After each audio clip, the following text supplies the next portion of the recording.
Okay, next we are going to talk about friction and internal energy. So this is the lecture part.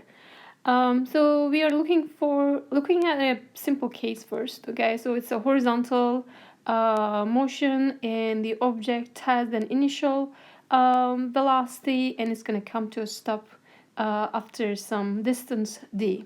So first of all, what happens like when we add friction into a problem? And first we will solve it as if it was without friction, and then we'll see what would happen then. And now when we add the friction, what happens after that?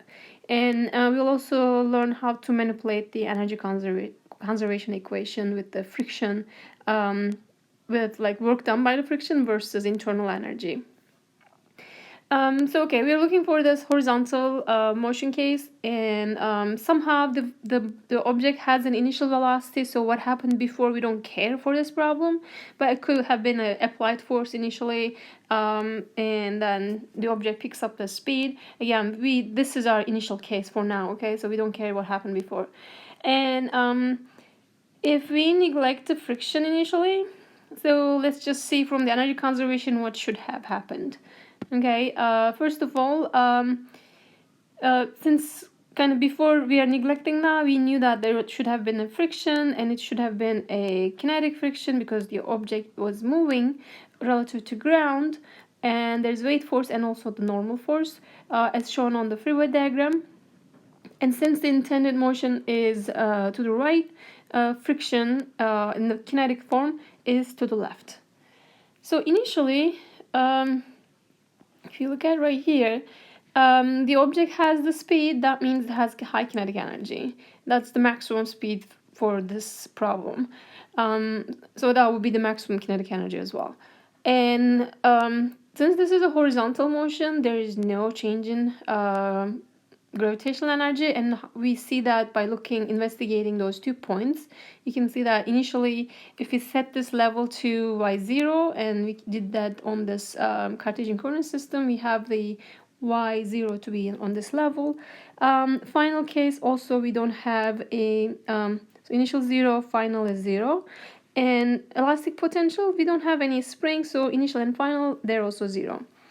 And what we see here, the object comes to stop at the end, and that means it doesn't have any kinetic energy.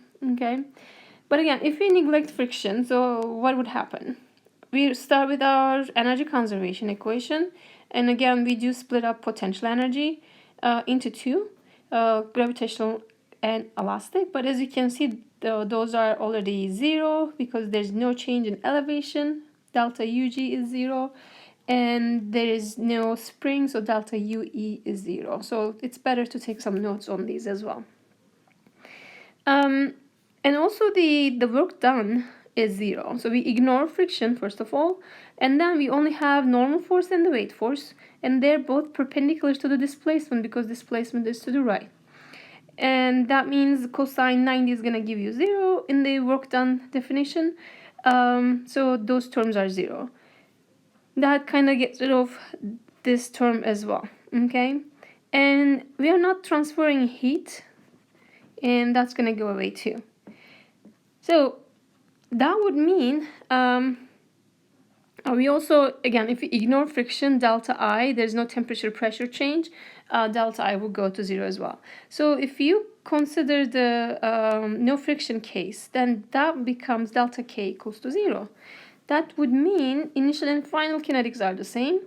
And when you write the equations, mass will go away, 1/2 will go away, and then velocities will be the same. So it would just continue to move forever at the constant speed, right? As we would guess.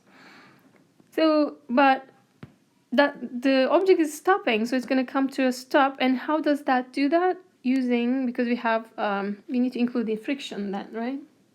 So that kinetic energy should transform into either work done by the friction, as we know. So we're going to start with that, but there's another way that you can think of this, and we will talk about that later.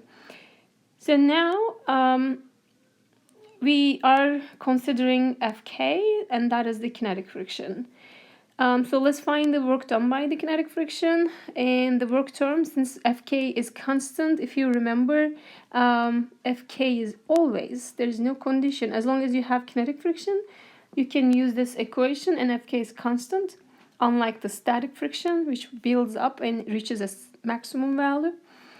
So this is our kinetic friction, and since it's a constant force, we can use F dot D, right? F is our Fk, as you can see it in this equation, and D is the displacement given in the figure, and the angle between F and K, and you can simply look at here, this is our Fk and this is our D, they are opposite to each other. So the angle between is 180 degrees, and that's gonna give you -1, right? And that's why we have that negative sign, right? So it's negative, and it means that the energy is being removed because of that kinetic friction. So it's using up our energy, okay? That is the reason the velocity comes to a 0, because we are consuming that kinetic energy, initial kinetic energy.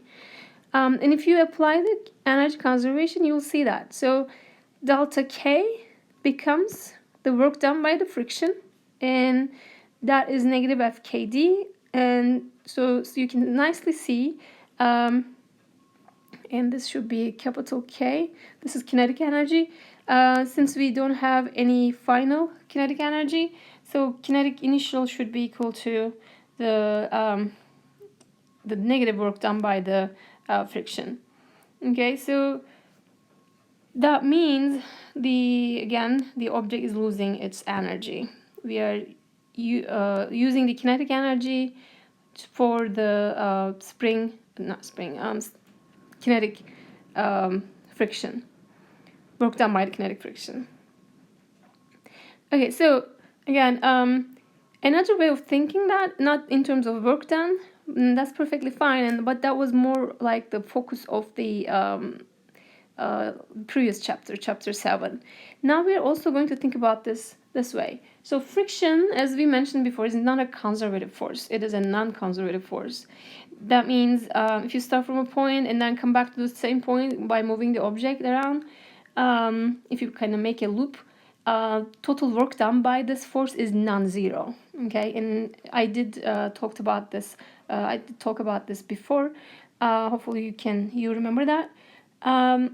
So since it's non-conservative, I cannot associate friction, work done by friction, with the change in potential energy. But we can relate that to thermal energy, because what happens when there's friction, when you drag something across the surface, you are going to warm up that object and the surface, right? So there will be a change in temperature. So again, if there's a change in temperature, there is internal energy change. And to show that, we're going to do similar kind of practice as we did before.